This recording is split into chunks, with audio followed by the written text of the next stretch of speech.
Furnace control boards are critical for your system's operation, and early signs of trouble can save you from bigger problems. Watch for these symptoms. Unresponsive furnace. If the furnace doesn't start or shuts off unexpectedly, it could be the control board. Error codes. Flashing lights or error codes on the furnace may indicate a control board issue.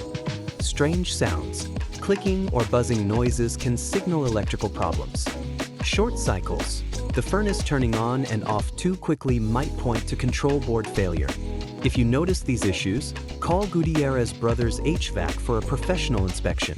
For more HVAC tips and informative videos, please follow us, like, and share this video.